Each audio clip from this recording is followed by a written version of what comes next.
refurbished gym with a 50-metre swimming pool, or book one of our world-class indoor or outdoor facilities, including our athletics track, sports pitches and courts.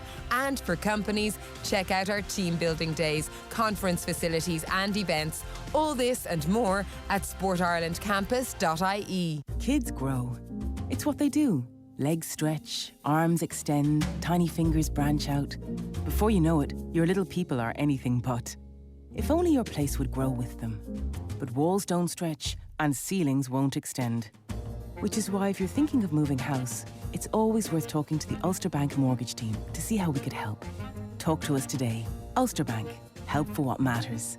Over 18s and residential mortgages only. Ulster Bank Ireland DAC is regulated by the Central Bank of Ireland. At Colmquin BMW and MINI, we're growing in 2020, opening new retail centres in Drogheda and Sligo, making Colmquin your home for BMW and MINI. We stock the largest range of new and used models in the country, offer impeccable customer service, plus finance options from BMW Financial Services, starting from just 1.9%. Find out what we can offer you. Visit Colmquin BMW and MINI in Athlone or Galway, or search Colmquin BMW or Colmquin MINI for more. Finance subject to status. Over 18s, Irish residents only. Terms and conditions apply. A guarantee may be required. BMW Financial Services Ireland DAC is regulated by the Central Bank of Ireland. What small changes can make a big difference to your life? In this week's Sunday Independent, get our ultimate guide to living your best life with tips on how to be more mindful, more sustainable, declutter your home, and organise your finances. In life, 5 of our top writers speak candidly about their changing relationship with alcohol.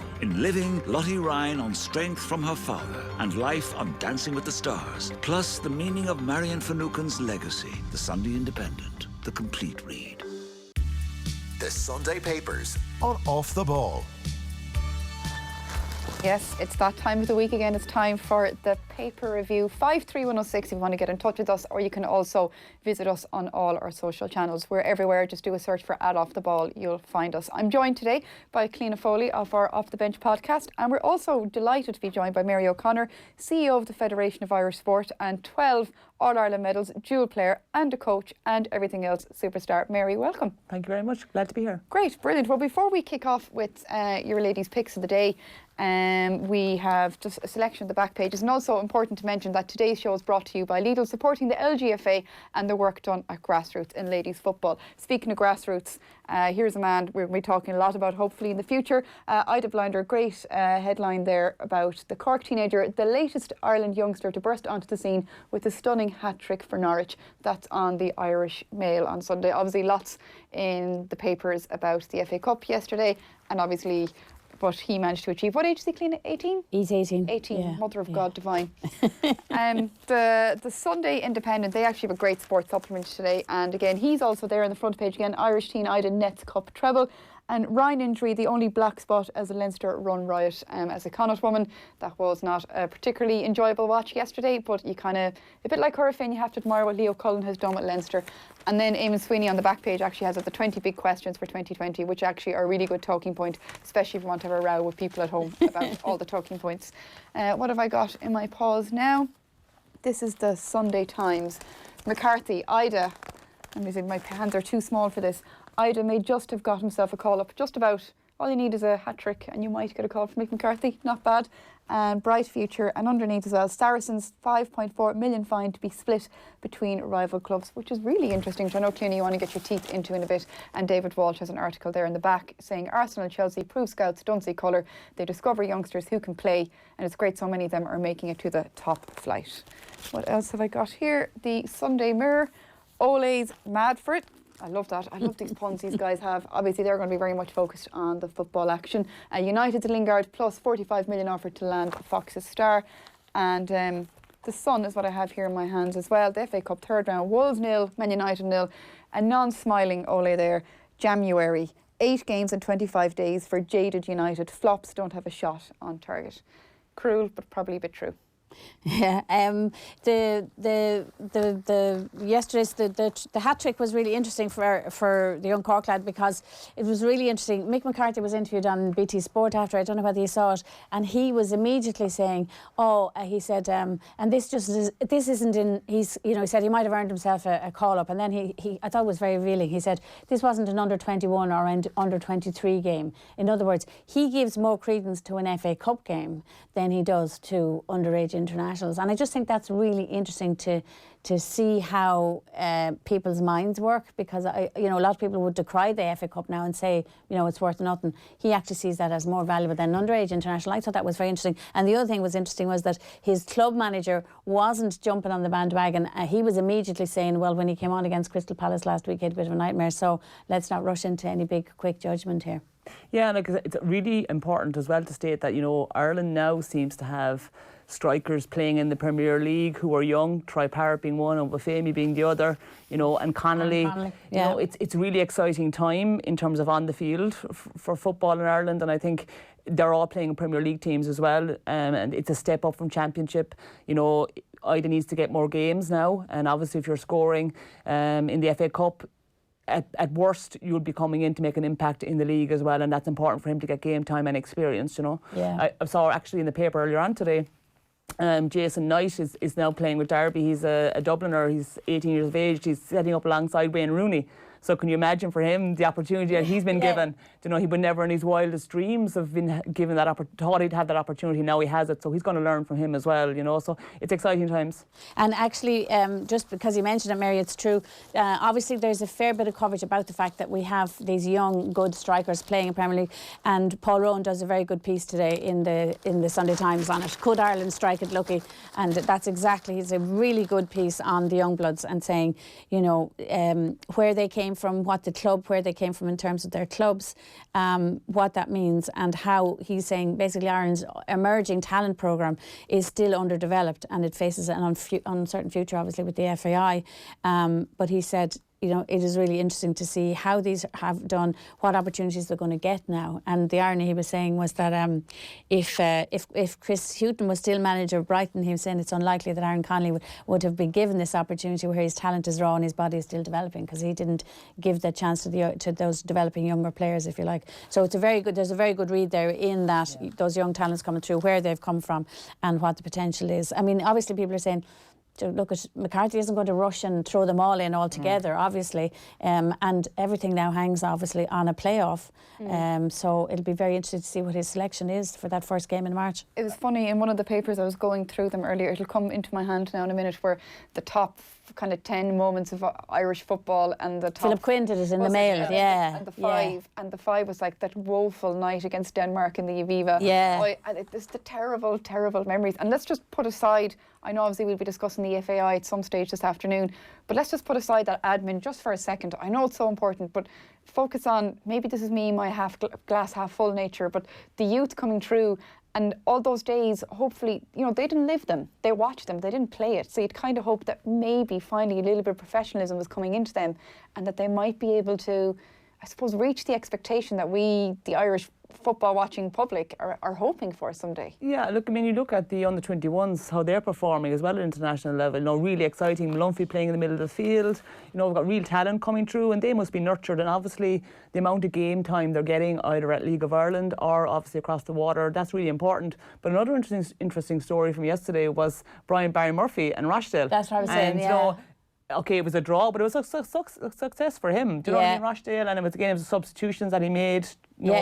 Substitutions were, it was an extraordinary game, because he picked a 16-year-old to start, and then off the bench he took a 17-year-old and a 40-year-old, and the 17-year-old made the assist for the 40-year-old to equalise. It was just a brilliant, and there's something about, I don't know whether it was because his dad was so revered as well, and you're speaking as a Cork woman obviously, but there is something about Brian Murphy. He has something about him. I think he's only about 40, but he has charisma, and even when he was interviewed afterwards, there's something about him. He's just very natural. and the players all came off the bench and celebrated with them, and it was just lovely. And we're back to the romance of the FA Cup, which I still have a little bit of belief in, but it was a lovely piece of success yesterday as well. Well, you, Mary, as an athlete who's been in and out of all circles between admin and playing and everything, do you believe in the magic of the FA Cup?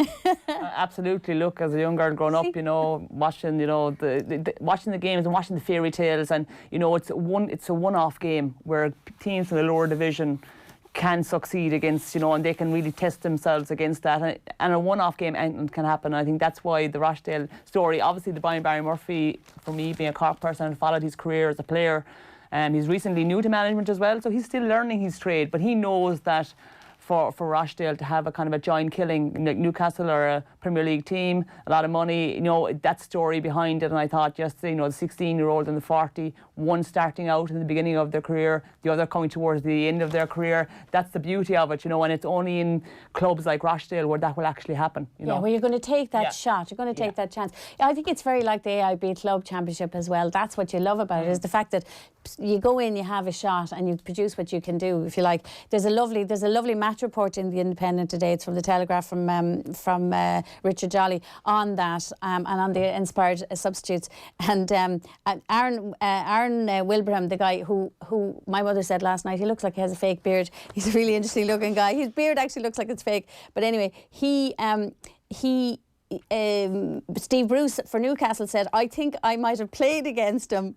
Isn't that amazing? He was saying, I think I might have played against him at some stage in my career. But Barry Murphy was saying his mum passed away recently, so he's been playing with that memory for a couple of weeks, and he said he's just a really, really fantastic, interesting guy. And remember, Newcastle would rue the misses of an altogether less prolific and rather more expensive forward than Wilbraham in Joe Linton. The 40 million man salary would pay Rochdale's annual wage bill, and you know that puts it into perspective. And I do think that's what I love about the cup, that it's there, you know, and those sorts of things, and that you had these teenagers and a 40-year-old and everybody celebrating, you know, equally.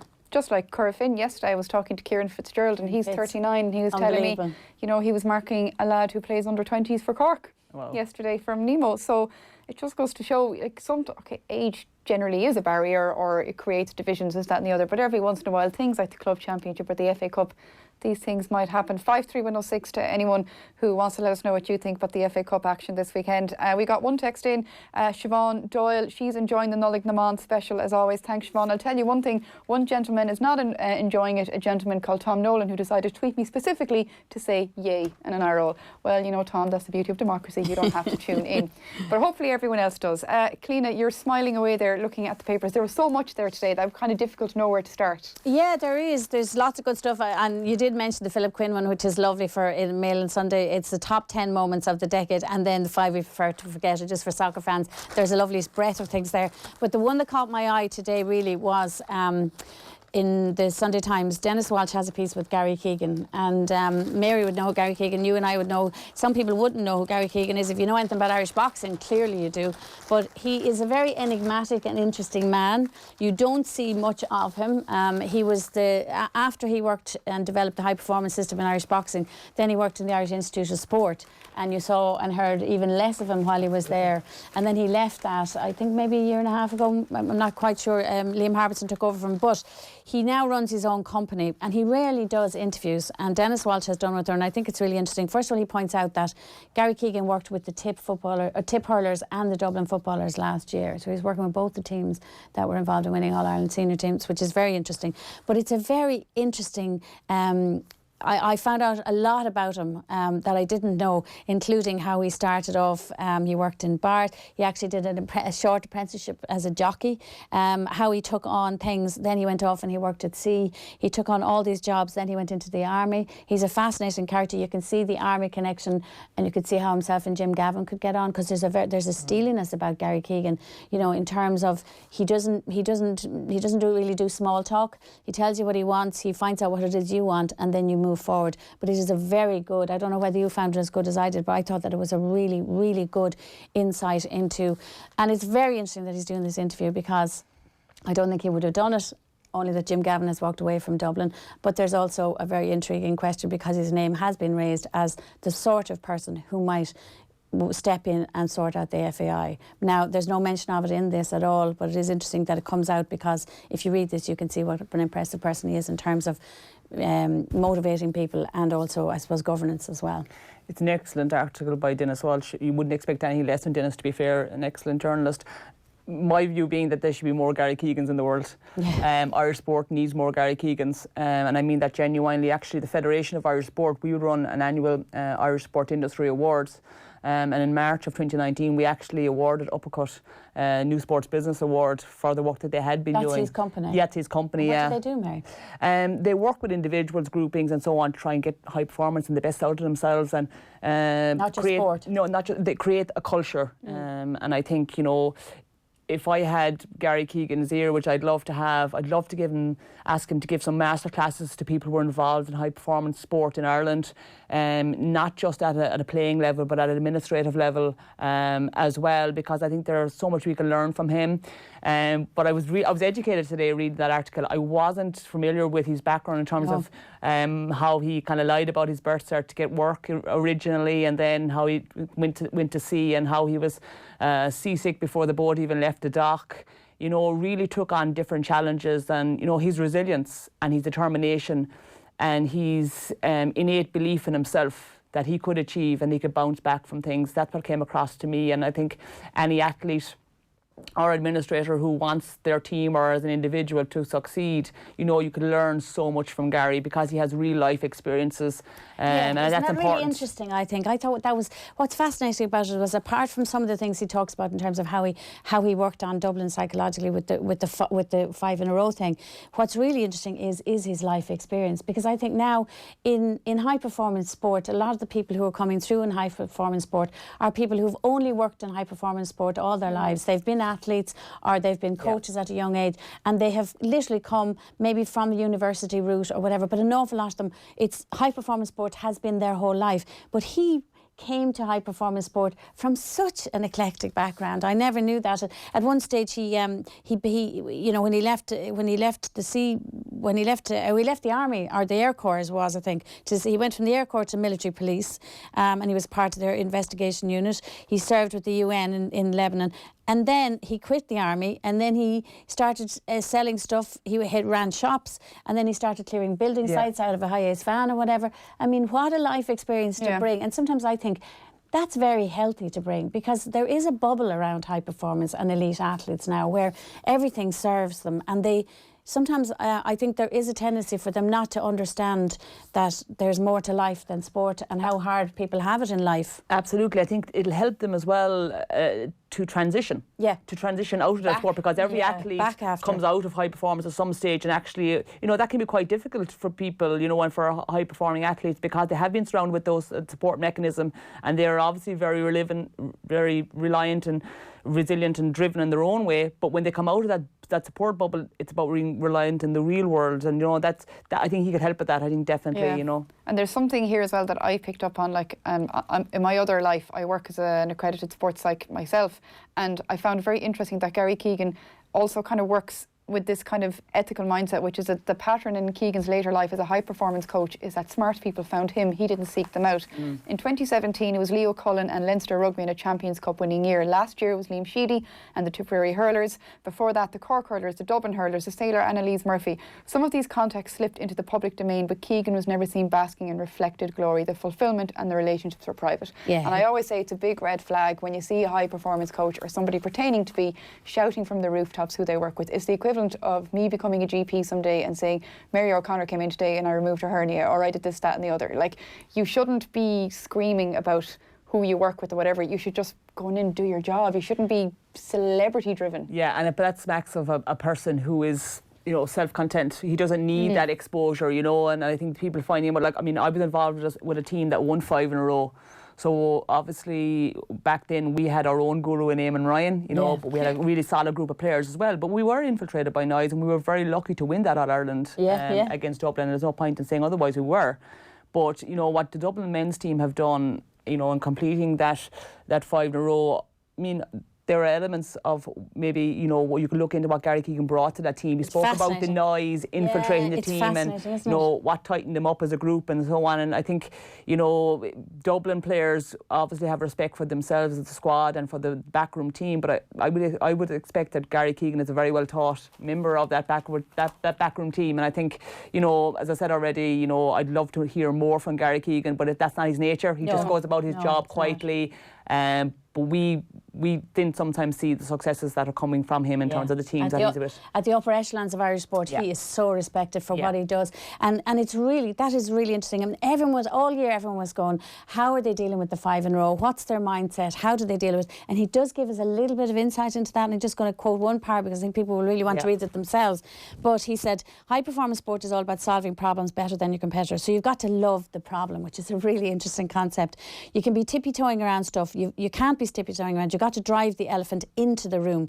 So we don't walk on eggshells. We crash in and we try to find out what is this all about. Last year with Dublin, the 5 in a row was never the elephant in the room. The elephant was the noise that was starting to infiltrate. Is that a factor? Is that making us tighten up? In other words, so everyone was saying, oh, they're probably not talking about the 5 in a row. What you get from this is they were talking about the 5 in a row, but in a constructive, systematic way. And what they were trying to protect was from the noise outside, you know, that was unhelpful, if you like. But they weren't shying away from the 5 in a row, and obviously some way they were embracing that and they were talking about it. Yeah, and I think that's really funny you speak about the noise. Back in 2009 I was captain of the 5 in a row team, and TG Carr approached us about doing a documentary at the start of the year, and I remember we had a number of team discussions around would we let them in.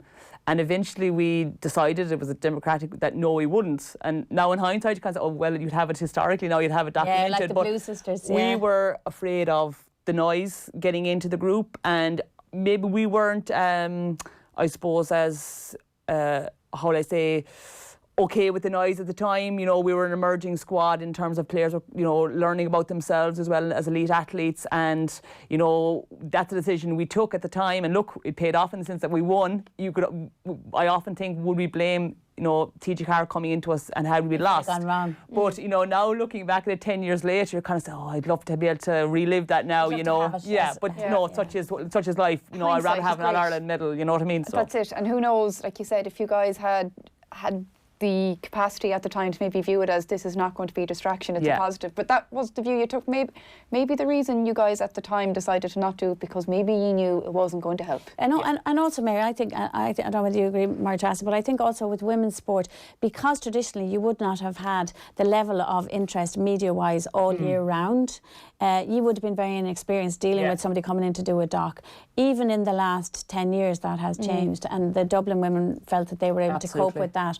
But you didn't feel that, and that's actually a facet of being female athletes, is because you're not used to such scrutiny all the time that when you got it, you weren't sure how you deal with it. Yeah, and we were also conscious, to be fair to us, we were thinking we're being given an opportunity here to put women's sport in the limelight, and we were very conscious of making that decision that we were actually turning down an opportunity. Yep. But we felt at the time, as a group of players, we just wanted to win that All-Ireland, and we felt that wasn't going to help us at the time. And look, we were very lucky to get over the line in 2009. But I'd much, as I said already, having that All-Ireland medal than have a documentary about us having lost. Well, you know? That's very true. I mean, there's no point watching a video of heartbreak. You're never going to watch it. It's only going to gather dust in the press either way. But I'll tell you one thing, speaking about sports documentaries, I'm very glad that in 1998, Galway allowed that documentary Year to Sunday. Yeah. Like, I watch it once a year, like at Christmas time. Actually, I allowed that to my Gavin and Stacey list now to watch maybe this evening. Yeah.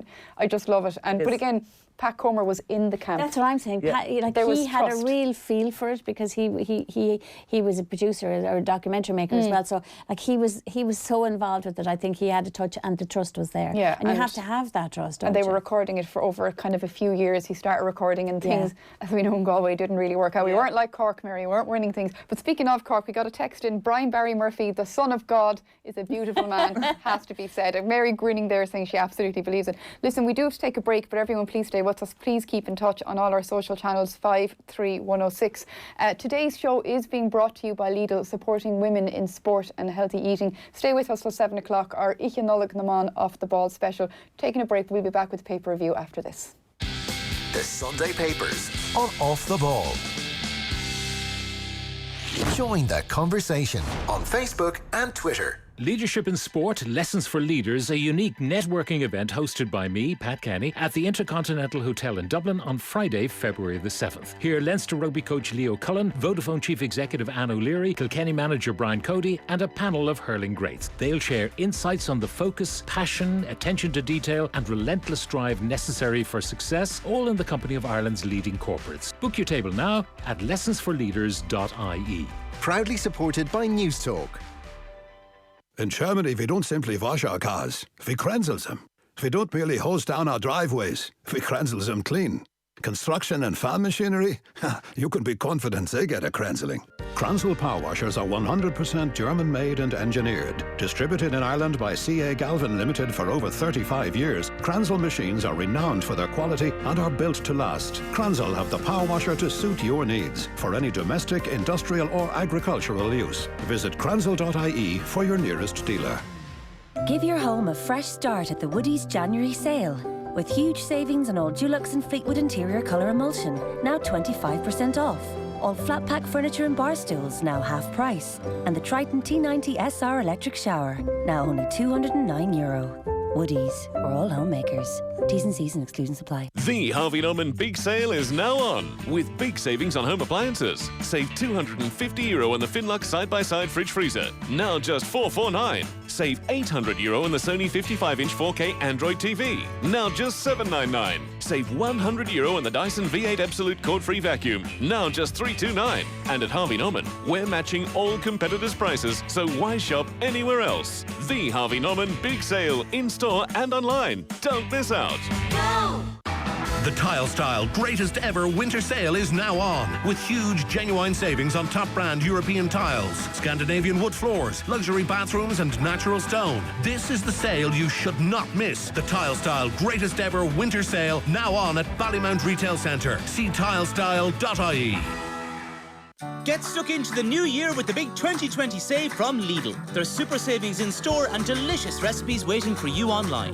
Warm up those cold winter evenings with our 20-minute recipe for sticky beef stir-fry with ginger and soy. Made with our lean and succulent ready-to-wok Irish beef. Was €2.49, now €2. Delightfully sizzled and fry like one cow spray, only $1.99. And don't forget, we check out our competitors' prices weekly. So when you check out, you always get better value. The big 2020 save from Lidl. More for you. For a limited time only, get Air's totally unlimited broadband for just $39.99 a month for 12 months. Sign up today and you'll also get Amazon Prime Video on us for a whole year. Watch thousands of popular movies, TV episodes and award-winning Amazon originals. Plus, you'll get the free Air Sport Pack.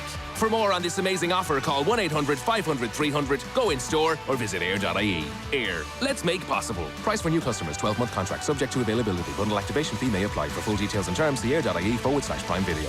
What small changes can make a big difference to your life? In this week's Sunday Independent, get our ultimate guide to living your best life with tips on how to be more mindful, more sustainable, declutter your home, and organise your finances. In life, 5 of our top writers speak candidly about their changing relationship with alcohol. In Living, Lottie Ryan on strength from her father, and Life on Dancing with the Stars. Plus, the meaning of Marion Finucane's legacy. The Sunday Independent, the complete read.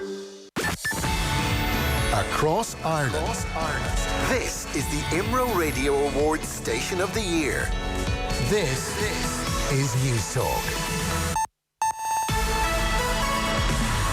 It's 2 o'clock. Good afternoon. I'm Stephen Murphy. A search operation is continuing this afternoon for a missing fisherman off the southeast coast. It's after a trawler sank south of Hook Head late last night. A second man in his 60s was recovered but died in hospital. Coast Guard operations spokesperson Gerard O'Flynn says the search effort is ongoing. The Ellie Kira is coordinating the search and a number of local vessels, approximately 6 fishing vessels, are also assisting with the search. It's thought 1 billion animals will have died in Australia's bushfires by the time the crisis ends. 24 people have died and thousands of homes destroyed. There have been cooler conditions today, but dozens of blazes are still raging. Kate Wilde is a reporter based in Sydney and says there's been huge devastation since the bushfires began. 6.5 million hectares, about half of England's landmass, has burned in these fires in the last 8 weeks. Thousands of people in Iran are mourning a top general for a second day after he was killed in a US airstrike. Qasem Soleimani was targeted on Friday, and the Middle Eastern country is now threatening to retaliate. If they do, Donald Trump has warned he'll target 52 Iranian sites very fast and very hard. Larry Donnelly, a law lecturer at NUI Galway, doesn't think the US president's actions are a distraction tactic. I just don't accept that the narrative that this was done to get people's attention off impeachment, when the political numbers have repeatedly show that impeachment, if anything, has bolstered his prospects for re-election. The Taoiseach is refusing to confirm an election date until Fianna Fáil agree to changes in the property tax system. According to the Sunday Independent, Fianna Fáil want any alterations next year to be set in each local authority area to minimise increases. Fine Gael, though, wants the valuation ban for properties widened in 2021. Political commentator Lise Hand can't see both sides agreeing. And even the notion of the two of them sitting down and agreeing some kind of roadmap on property tax and how to do that, I mean, that's going to be a massive battleground in the election. Finally, strong winds are on the way for 7 coastal counties tonight. Met Éireann's Harm Laux explains where the status yellow warning will be in effect. Mostly in coastal areas of Kerry, Galway, Mayo and Donegal from about midnight till about 8 o'clock tomorrow morning. That's it for now. More at 3. News Talk Weather. Thanks to the AA, you can find our lowest car insurance price online, guaranteed. Mainly dry and cloudy today with some patchy drizzle at times. Highest temperature is 9 to 11 degrees. And now you're up to date on News Talk. Off the ball. This is News Talk. Text us here on 53106 or leave us a comment on any of our social channels at Off The Ball. We're streaming live on YouTube, Twitter and Facebook, as well as offtheball.com and the Go Loud app. I'm joined here by Cliona Foley and Maire O'Connor as we do the Off The Ball paper review. And let's not forget as well that today's show is brought to you by Lidl, supporting women in sport and healthy eating. We were just off air there, we were having a little chatter here about the story in the front. We're sticking with the Times here and Saracens. Yeah, it's Sunday Times. Stephen Jones has a good exclusive on the front, but it's a news story. But what it is that the 5.4 million fine levied against Saracens for breaching the salary cap in England in the Premiership is going to be split between the other clubs. What a double insult that is. So every other club in the Premiership is going to get 490,000 sterling. As a result. Now it says in the piece as well, it understands that some of the clubs led by Exeter had lobbied that they'd also lose trophies, but that has not happened. So what they've done is they've just hit them hard in the finances, but also it's obviously enabling giving cash to their opponents is a kind of a double whammy, because that means they've got money in the bank now to do what they want to do in terms of players for the future. There's two things for this and me. For the first thing is I just love whoever came up with this idea, well done, and whoever signed off on it, well done. This is fabulous. It's just showing people, you know what, cheating doesn't pay, you know. And the other side of it then, if you want to look at it from, if I was a Saracens supporter or Saracens player, by God, does it galvanise you? Yeah, it could be very galvanising. Does it actually say, well, you know what, now we can't do anything about this financial payout, but we're actually going to make sure that it hardens your resolve and your resilience, I think, as a group of players. But I really am veering towards the side of whoever came up with this, saying, yeah, this is actually how to make people pay for wrongdoing. Genuinely make them pay. And I know people might say, well, it wasn't supporters who made this decision of Saracens and so on, but you know, the decision was taken, it was within the organisation, it's a business, and all the other clubs now, I just hope they use their financial income to benefit the actual club, and not just the actual senior teams within the club, but the actual underacting within the club as well, you know, the development, the pathways and so on, because this is something that they wouldn't have budgeted for, and it's an opportunity to use it wisely as well. They lost league points as well, Maire Treasa. They lost a load of league points as well. But this is a killer one. Now, Stephen Jones balances that up actually with another article inside, which people, as only he could, which people might want to read as well, because he's saying that Nigel Ray stood down as chairman of Saracens, has also, because of his wealth, obviously, he's I think Domino's Pizza is his company. That he has put an awful lot of money into local. No wonder he's a millionaire. The amount of money he's come from my apartment want a loan. You're keeping him in money.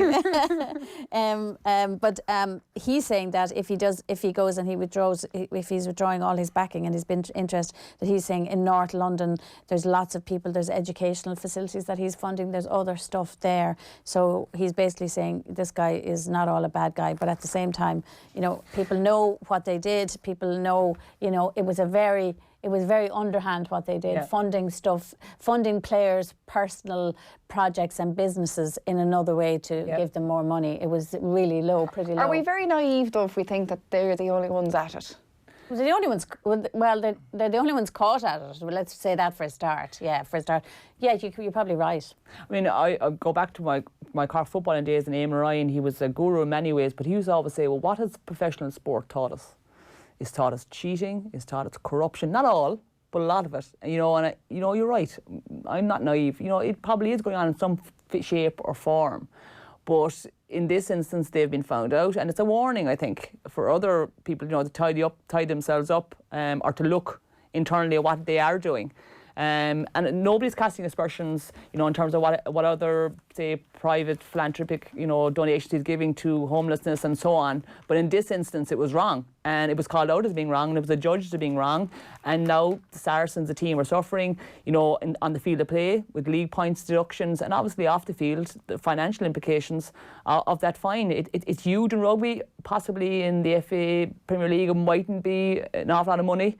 But in rugby, it's a huge amount of money in terms of players' wages and so on. So, you know, I mean, I think it's a good day for sport that has happened, that, you know, Saracens were called to book for what they did. Can you imagine? That would eat away at me if I'm out there training in that weather and trying to play and knowing that the money has gone to people I'll be playing against. I'm sure in the scrums there'll be some sledging going on there, I think. Yeah, well, that's the one thing is as well, is that Sarries, you know, this is going to stay in the bloodlines of English rugby for a long time in terms of the potential, you know, the dislike of other clubs for them, and also what their players will have to endure. Like it's going to run and run, I would say, in terms of its long-term effect. Wouldn't you and like some of that thinking? long-term effect on the European Cup and everything this year as well. I was going to say, wouldn't you like some of that thinking to come over the water into the FAI? Yeah, and the FAI crops up again, obviously today in the papers, Maire Treasa, and I think there's a brilliant piece. It's very short, and I'm saying it's brilliant because it echoes some of my own feelings. But Paul Rouse has a very good piece. Shane McGrath has a good piece, a double page spread in the Mail on Sunday. Paul Rouse has a really good. It's not that huge a piece, but he starts it from the point of view saying that, you know, he talks about the guards joining the list of FAI creditors, and he says something here that has really shocked me, I have to say. He says sympathy for An Garda Síochána will be in short supply among many Ireland supporters. The Garda have at times given the impression of being far too willing to work to the agenda of John Delaney rather than the good of Irish football when it comes to dissenting Irish supporters and even journalists going about their legitimate business, as I discovered when twice being questioned by Gardaí after doorstepping a board of management meeting on the future of Giovanni Trapattoni in 2012. That seems extraordinary to me. That is pretty extraordinary. That allegation that a Garda, you know, questioned him about something which is not a criminal offence in any way or shape or form. So I don't know. But what he does go on to also talk about this is basically, he's saying it wasn't just the FAI are at fault, and there's been such an amount, I don't know how you feel about it, of grandstanding by politicians, you know, during this whole thing, as if everybody's hands are clean of this except the FAI.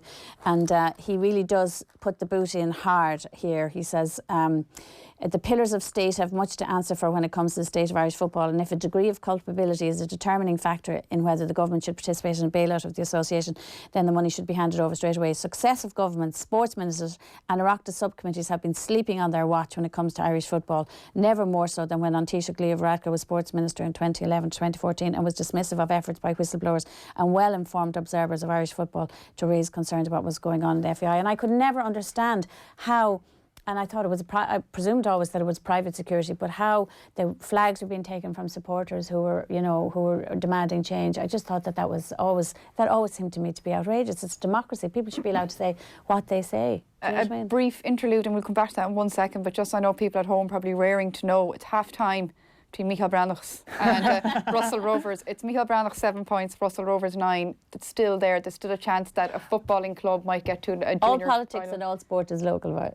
Well, Russell Rovers are only over the road from us in Killa, so we'd be supporting Russell Rovers. And Father O'Neill's had a good win yesterday, so they'll be playing Tullaroan in the All-Ireland Club Final Intermediate. Oh, wow.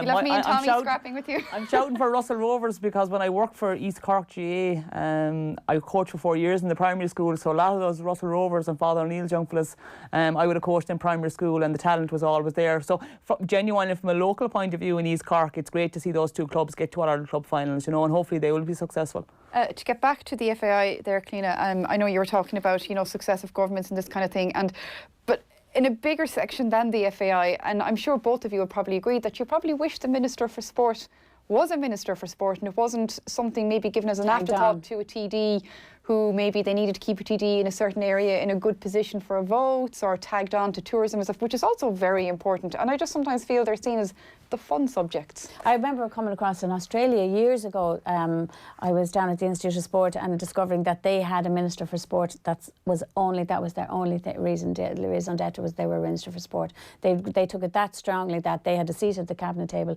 and their only ministry was sport, which we have had a lot of ministers for sport here, and they're not specialists in sport.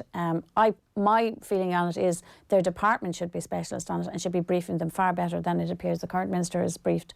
But at the same time, if it was something that was, Jimmy Dean, they always said was the great, potential minister for sport who never got the job, who would have just been, would have been on the cue ball on sport. But you're right, like it is. And of it's course, only you've part the issue. of a thing. You've the issue as well as, for all we know, maybe people working in offices are briefing ministers. They're just choosing to not listen to them. But I know, Mary, you were saying, sometimes sports ministry could do with a bit more oomph behind it. Yeah, with the Federation of Irish Sport, we would have advocated for sport to have its own department. Obviously, you look at transport. Like, transport is a huge brief in this country.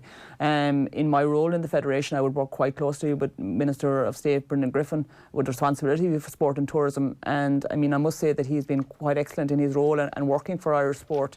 When I look at sport in this country, there is a direct connection with sport tourism. There has to be. So, that's where I would like to see it sit personally.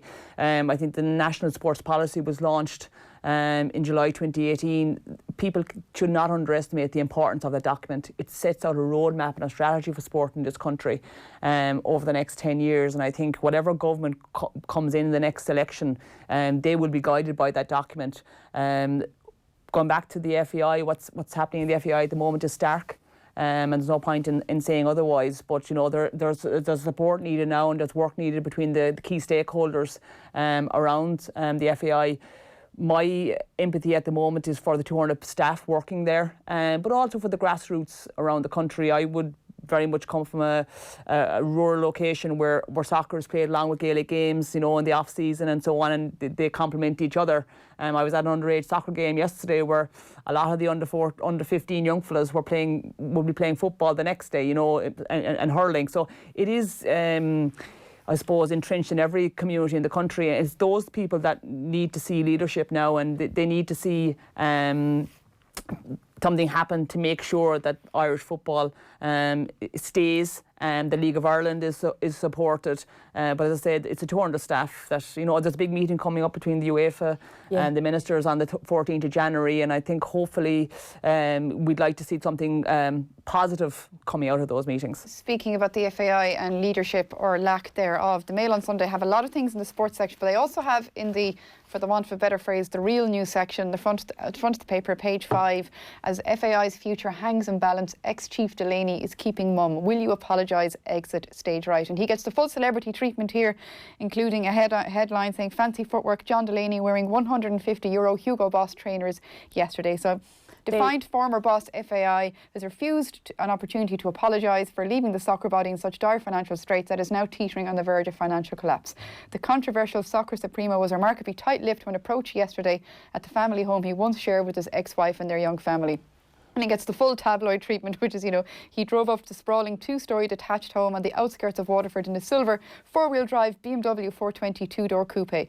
And brand new comes the price tag, apparently, of €48,000. Chatting on a mobile phone, goes through where it is, so on and so forth.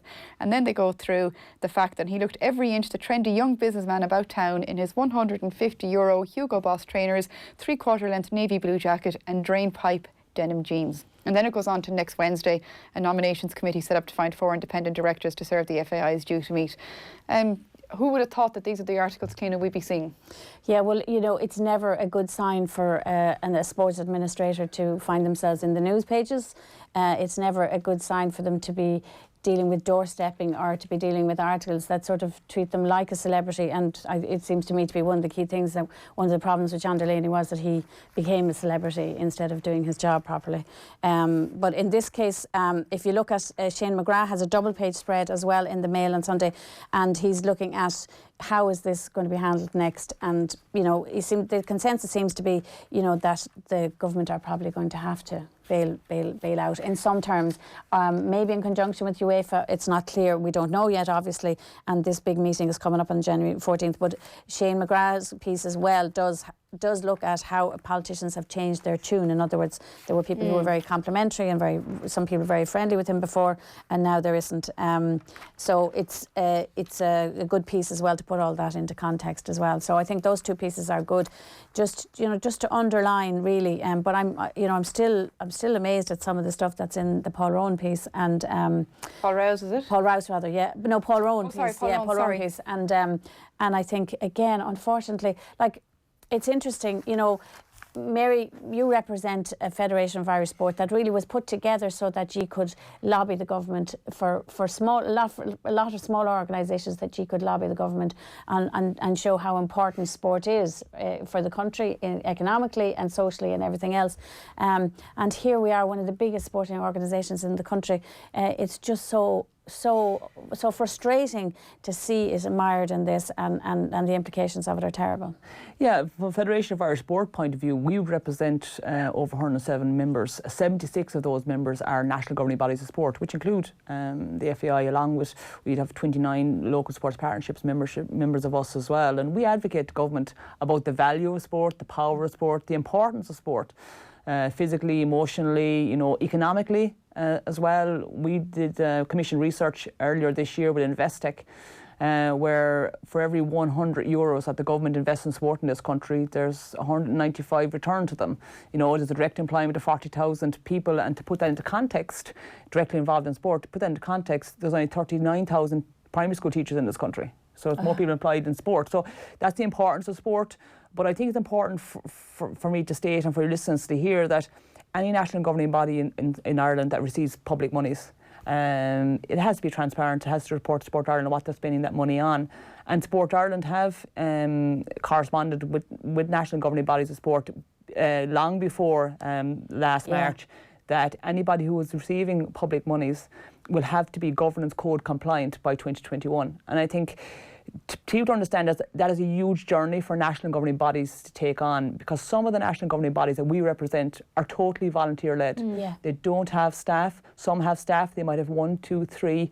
And then you've got the bigger organisations as well. So that governance code journey is being undertaken by all of those national governing bodies, because they know and they realise if they're going to receive public monies, they have to be responsible and transparent to how they use it. So that's good, and I think it's important for me to state that, you know, that sport reputation in this country is good. At the moment, we have a situation where we have a national governing body that's going through a really difficult time, but I think I can speak frankly that all national governing bodies of sport in this country want to utilise any funding that they get from government or philanthropic funding or sponsorship funding for what it's meant to be, and I think that's really important to state. And go on, Tara. No, sorry, no, Cliona, I was just saying that kind of ties in nicely what Mary was saying there about the value of sport in Ireland. We mightn't realise it.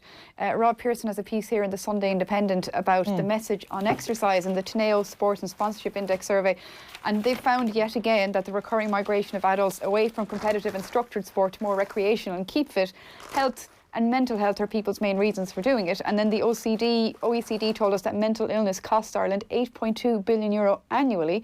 And on the other hand, government has given €1 billion since 1998 via the Sports Capital Programme to local national initiatives. Surely somebody somewhere would go, oh wow, exercise and sport makes people feel good. It's costing us X amount. Why not help people do this? Because sport is not just for the elite, it's for all of us.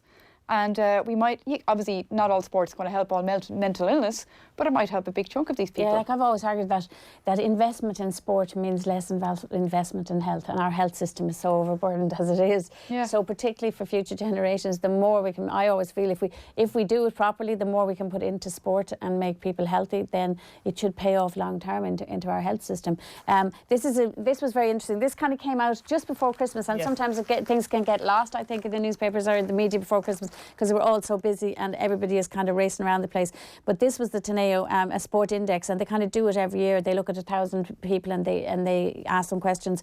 They do a survey with them. So the findings in it are interesting. They're interesting in terms of the move actually in recent years away from competitive sport or team sport, and for a lot of people rather to exercise on their own and exercise, as you say, for health reasons.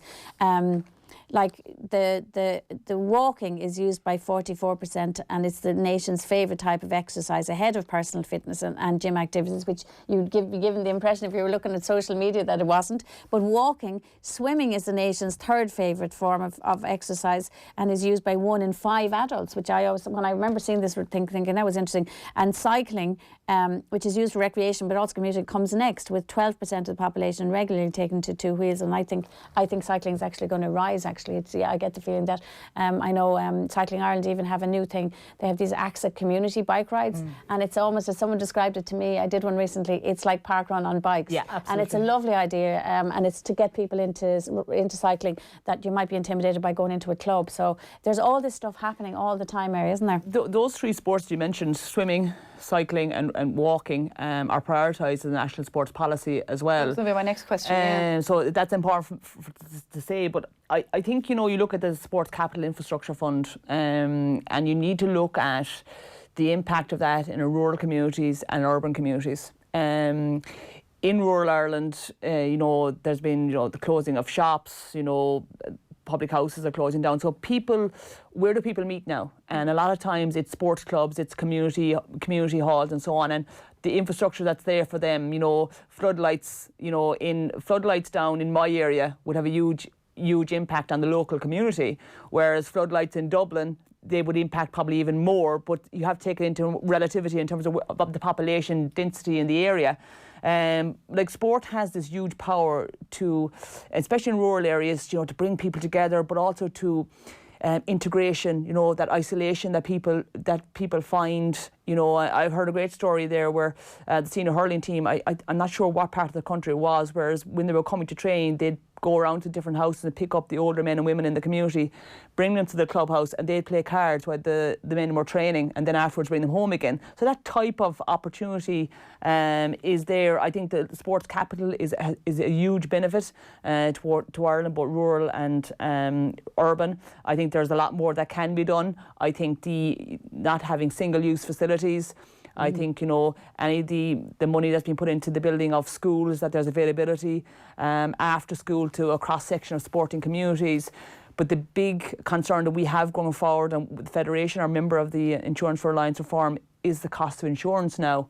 Wasn't there one good story there that I saw duty of care at the weekend? Yeah. Which you might explain that, Maire, but I think that's brilliant news for sports clubs.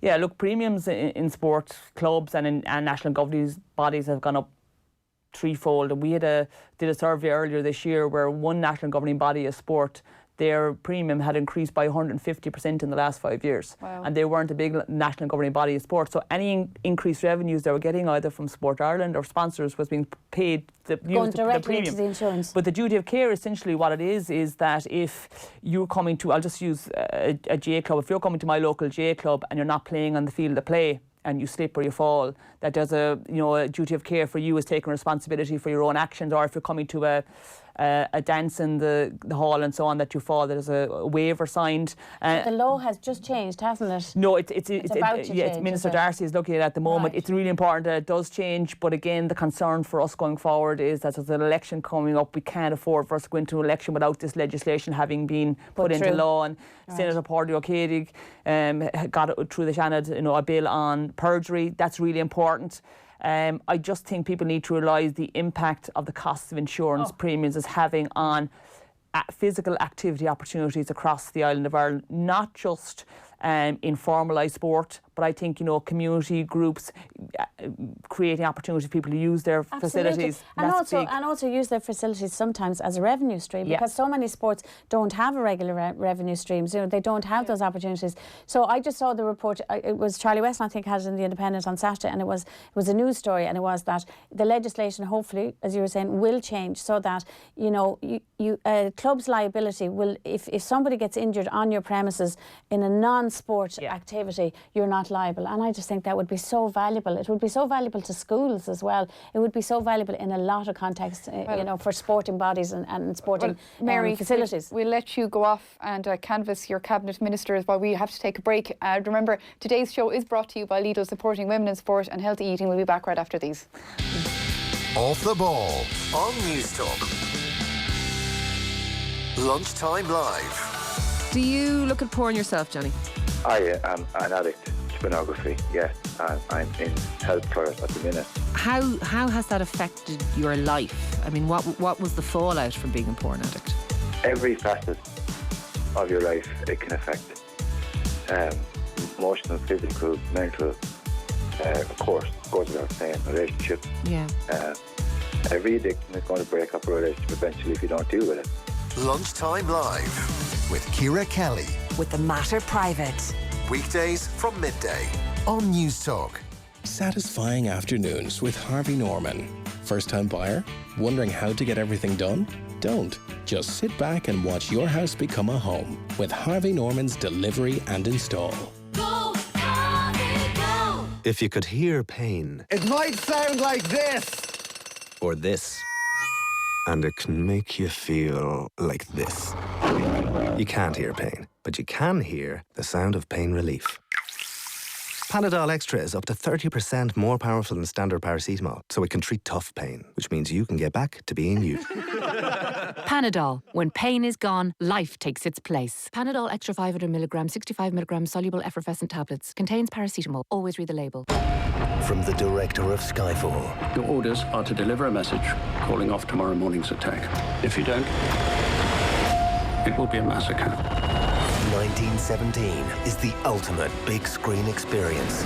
We need to keep moving! It's unmissable. You must see this film. Do you think you can get there in time? There is only one way this ends. Last man standing.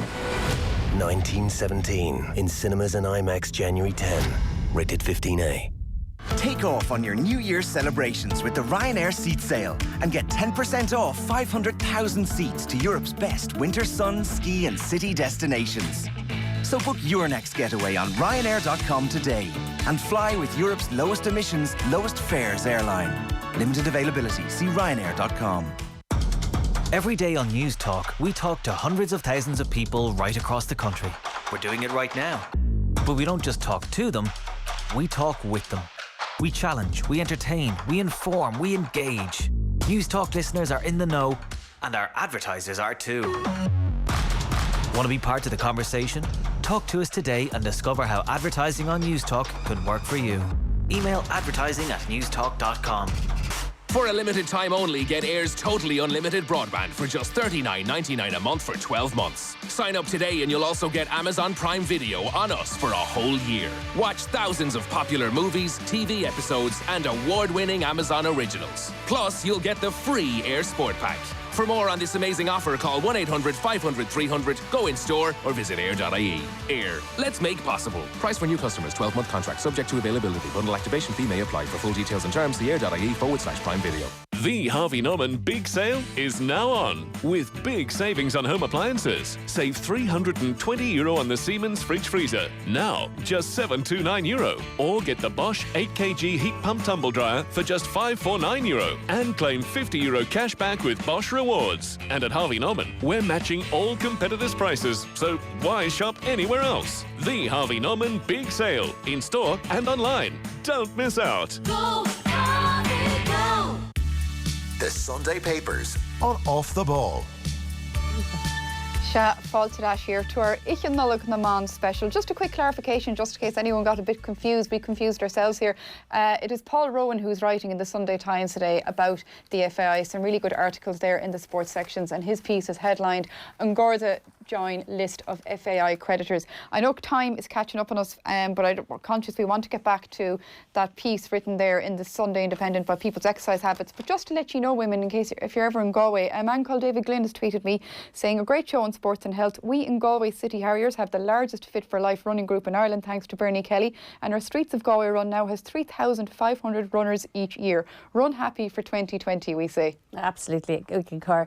I mean, the social fitness and the social running scene is just such a healthy thing, and powered primarily by volunteers. It's just virtually, it's just an incredible thing, and Parkrun is another part of that as well. But I just think that's one of the healthy things I think that's come through in sport is this mass activity thing where people can go out and just measure themselves against themselves. I think that's really healthy. Just on this one that we were talking about, this to know your sports and sponsorship one, just to put it into context, I suppose, really.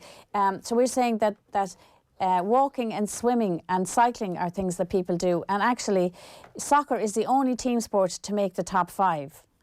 Which is interesting, played by 10% of the population, but it is the third most popular amongst adult men, with 1 in 5 playing soccer regularly. And so that's when, how the FAI does things and how that leadership works. That's where that all comes into context, I think. I think a lot of national governing bodies in the last decade in particular have modified their sport to, I suppose, create an opportunity for that recreational or holistic involvement in the sport. So obviously ladies Gaelic football have, Gaelic for mothers and others, and there's social hurling now as well for men. Has a version of it as well now as well. So I think that's really important to state, because I knew when I was getting on 38, I said, right, I need to get out of this. I'm not able for the physical contact anymore. So I obviously left the game of camogie then at that age, obviously because of that context. So the fact that there might be a social element now might whet the appetite to go back and just have a bit of crack, because that joy you got from playing the sport originally for 20, 25 years.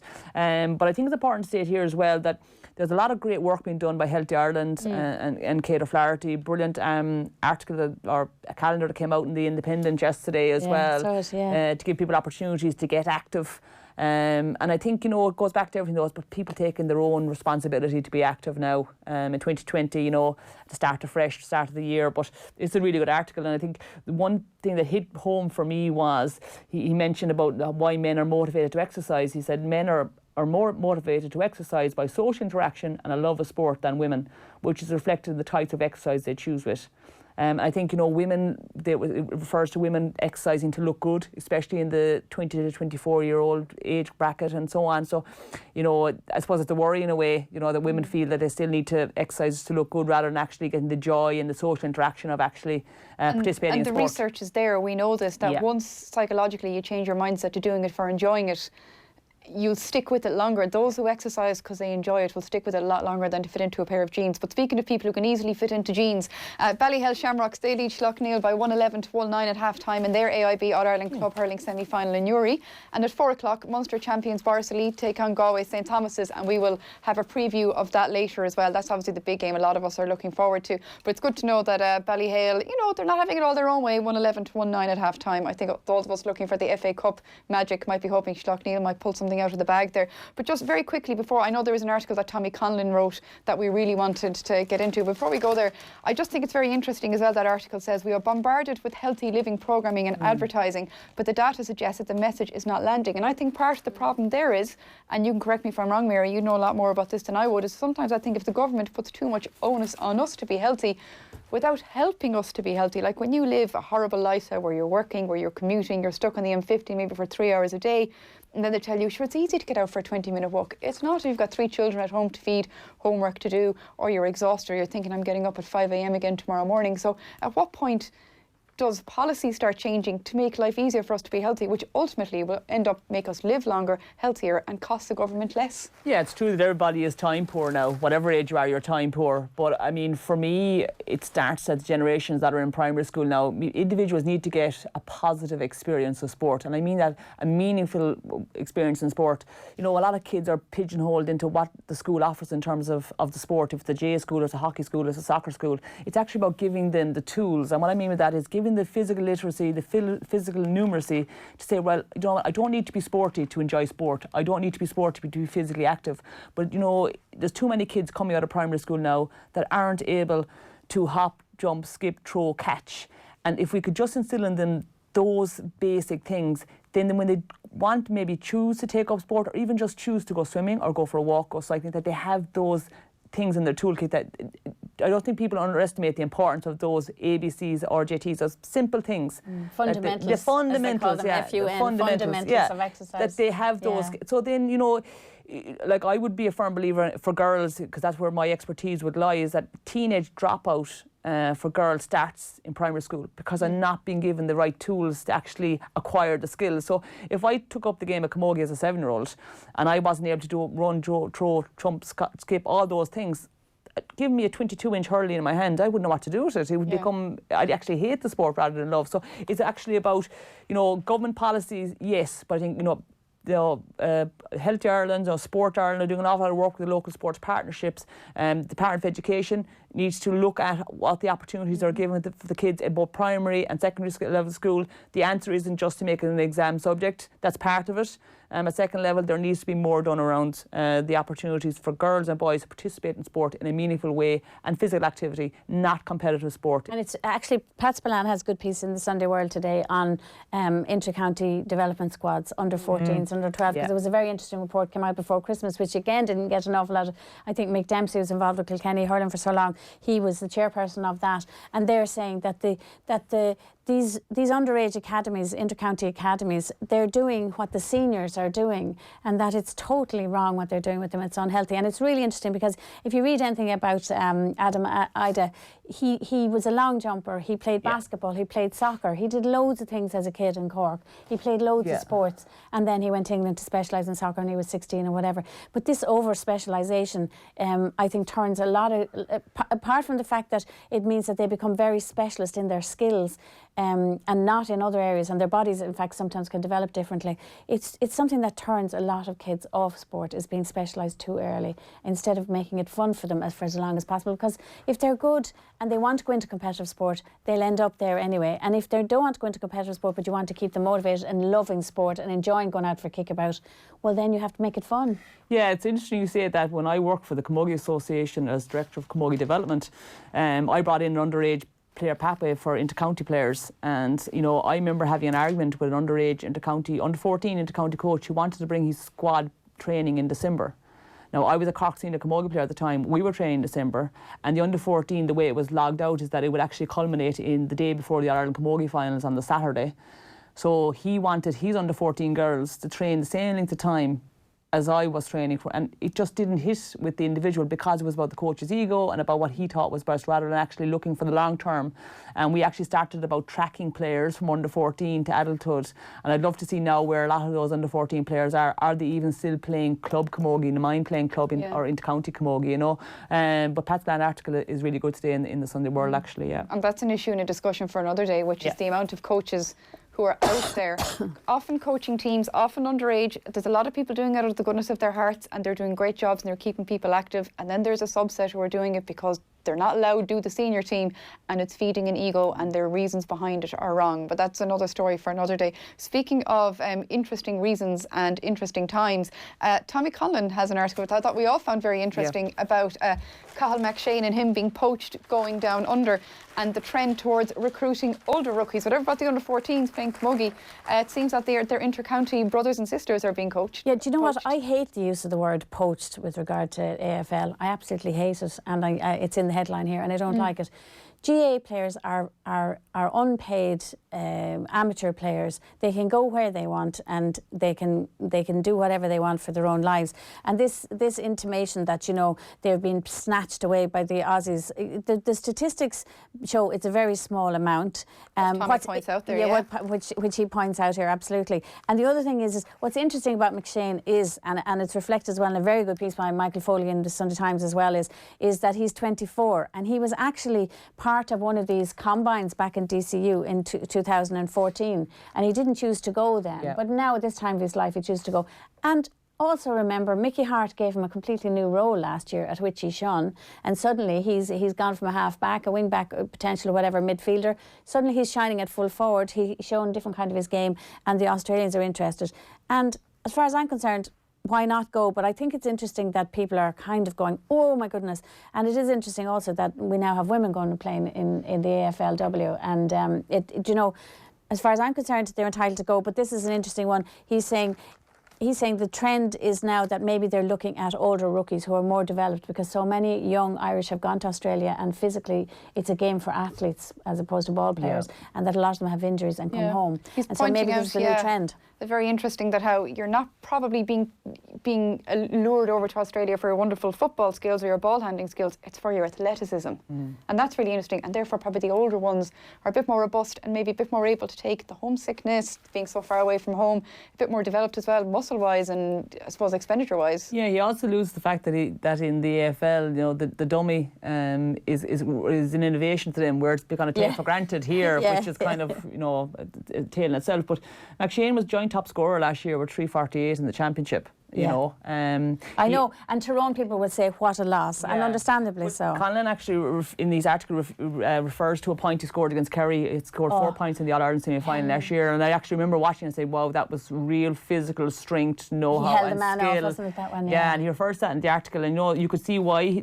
they would be attracted to it. But you know, you speak about the ladies footballers who've gone out there. I think it's touching 20 now ladies footballers that are gone out to the women's AFL in Australia, and I think, you know, it's, I suppose, a testament to their abilities and their talents and their skills. It's obviously a relatively new league as well, and you know, they come back after that it's over and they're able to play their championship here. But I'd be of the view that, you know, from just looking at, say, a Mayo, 4 of their first 15 are going to be out there now for the National League, and you know, it's going to be a testament to those players to try and see how they're going to survive in Division 1. But also, I think, you know, I've no problem obviously with men and women going out playing in Australia, but I just think that, you know, whatever about the county, I think the club needs to be recompensed. I think they really need to be recompensed. You're bringing a bit of Saracens into this, are you? No, what I'm talking about is, right, if I'm indebted to my club for the opportunities that they gave me, for the volunteers that took me all over the county, all over the country to actually get game time, to improve as a player, to coach me, which wasn't easy at times, to coach me and help me along and give me such opportunity. And then here I am at 20 years of age, after applying my talent, going off to Australia, and the club loses me. They might lose me for 6 months. So, you know, recompense is probably... I just think that the clubs need to be recognised in all of this, because, OK, if I get to play inter-county, you know, the club has got me there, along with my own determination and my skill set. But, you know, the club are losing me. You know, you look at Mark O'Connor down in Dingle.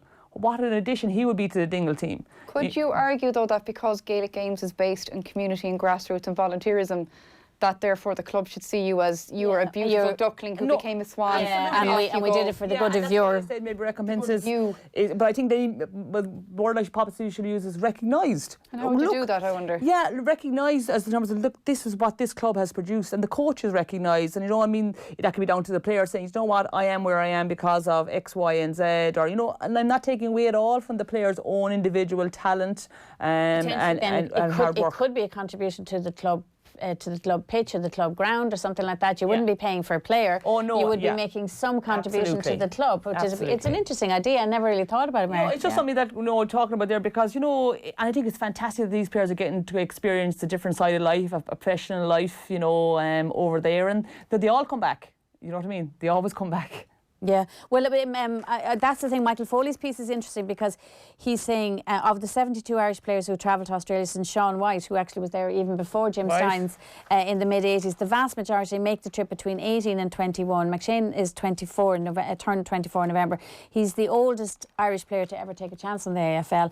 Only Kieran Sheehan from Cork and Dermot McNichol took the same chance around his age, and they'd already got strong. Remember, McNichol had a strong inter-county career at the time as well. It's not confirmed though yet that he's going to... No, it hasn't, and that's the really interesting thing. We're all speculating here. That's absolutely true, and I don't know what he does for a living, and he may have other reasons, because that has happened with some of the female players in recent years, particularly. They've had relatives in Australia, and they've been happy to go over and spend some time with them as well. So there can be loads of motivations there. But your point is a really valid one about what the club loses as well. It's true. It's though interesting though. I like the way Tommy writes it tongue in cheek about how, you know, they'd love that obviously it's seriousness in Australia at the moment. They'd love a bit of rain, and then at the end we don't know if his red hair will be able to make him cope with it anyway, and will he come back to Ireland? That's the thing. People go to the AFL, lots of fanfare and stuff. They tend to come home a bit quieter. Yeah, and he does actually say the thing about the club thing. He says Owen Rowan Niels wouldn't want to begrudge him his good fortune if he does join the Brisbane Bands, but you can imagine they won't be crying into their pints night and day either if he twangs his hamstring once too often and decides to pack it in and come home soon. And there is, I think, that element of it as well. You're right. Speaking of travelling, Marie Crowe had an interesting article as well in the Sunday Independent about Qatar and the experience awaiting the fans if Ireland manages to make that World Cup at some point, or even people just travelling away. It was just an interesting article about how, you know, actually they have all these facilities, are growing more, they're going to have cruise ships to fit people in, all the beds needed, and how they might even loosen up the alcohol laws for the fun events, and how she saw there during the Club World Cup that they had alcohol in some of the hotel zones, but also notably they relax all the laws, but not the laws about women. They still got emails and notes about what girls should wear going to football stadiums. Yeah, I mean, I was a really interesting article and really enjoyed reading Marie's piece. But for me, what was interesting is the foresight that Liverpool as a football club had to advise their supporters and fans as to what to wear, how to behave, and so on. Obviously, you know, you have to respect the country's culture as well. You're visitors to their country. When it comes to the World Cup in 2022, there's going to be an estimated 1.6 million visitors. They're only using 8 grounds though, I think, which is helpful, because I think they were saying, Marie was saying in the article, there's only about 30 miles between. She said that public transport wasn't great, so if you're going to Qatar, it's about the metro. But yeah, look, obviously culturally it's an Islamic country, you know, for women, knees and shoulders covered, and so on. But I for one, being a football fan, being a sports fan, it's going to be held in November, December for a World Cup, so the heat shouldn't be excessive. If you look at, you know, the Liverpool Flamingo game the last day. I think in Marie's article, I think having been there and experienced it personally herself with a young family, I think it's a really important piece to read. And I think, you know, from a sporting context, I think you just need to respect the fact that, you know, football is a family sport, and there will be families going to Qatar for the World Cup. If you were interested in it or thinking about it, it's certainly worth reading, because she really does go through all the potential things. The thing that caught my eye was she was saying, apart from bringing in the cruise ships, and that happens sometimes with athletics internationally as well, they bring them in for people to stay on.